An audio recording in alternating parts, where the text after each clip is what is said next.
Good morning. Today is Wednesday, September 24th. This is Wake Up with KERA News. I'm Andrew Garcia.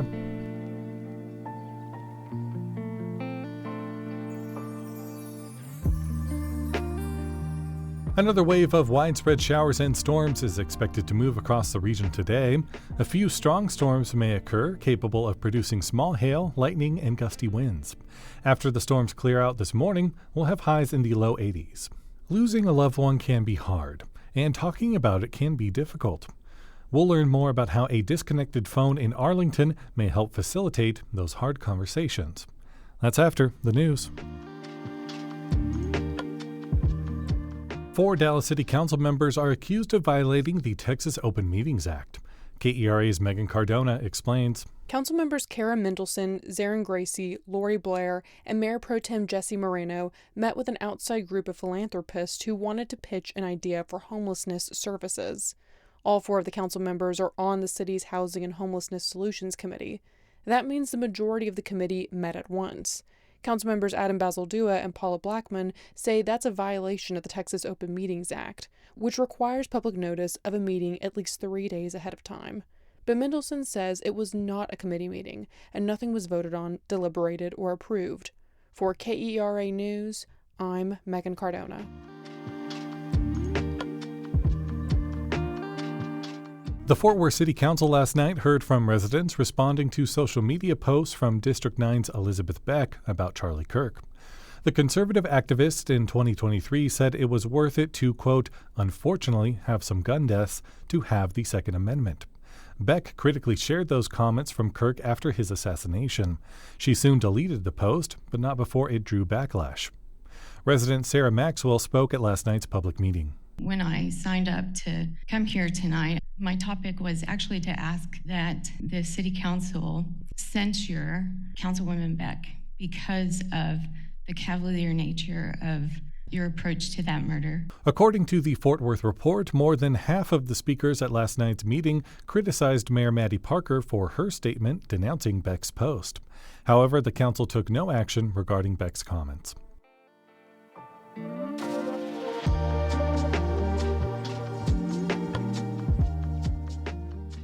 When a loved one dies, it's common to wish for just one more chance to talk with them. The solution may lie in a disconnected rotary phone. They're called wind phones, and they're popping up across the U.S., all aimed to give the grieving another opportunity to speak with those they've lost.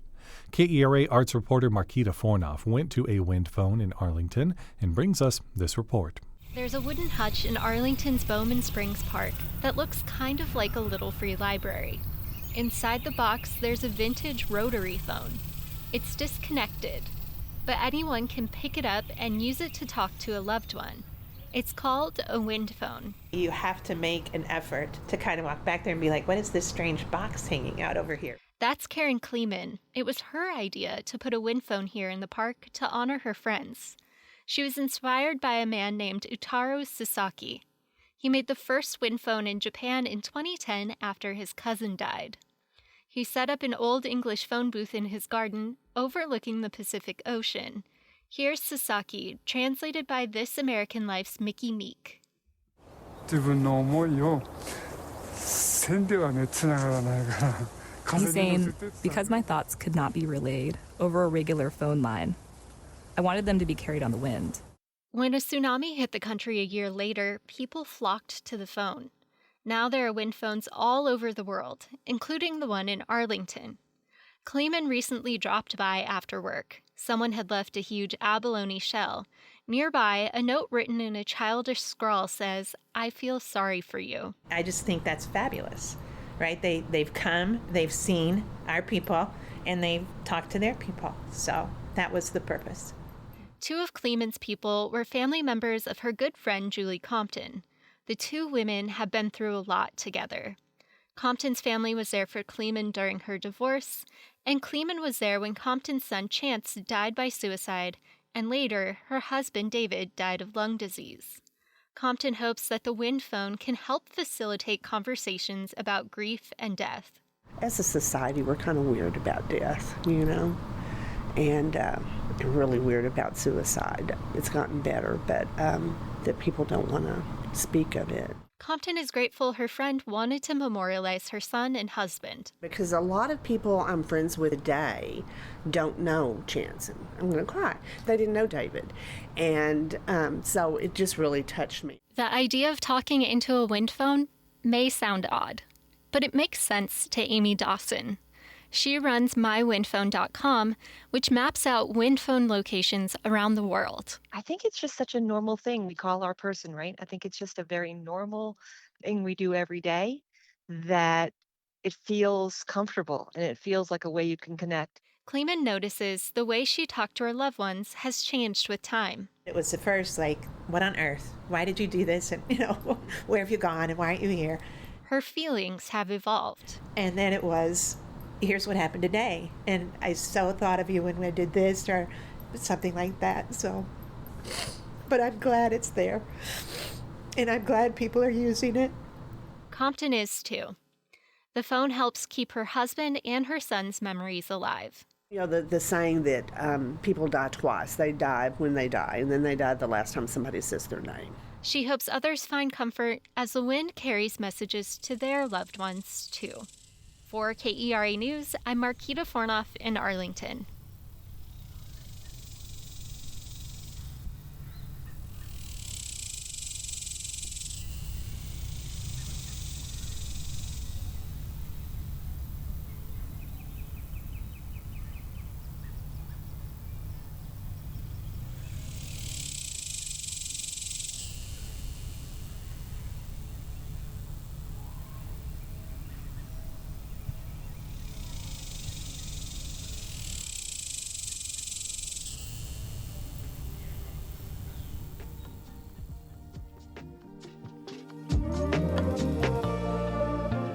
To see photos of Arlington's wind phone, visit KERAnews.org/arts.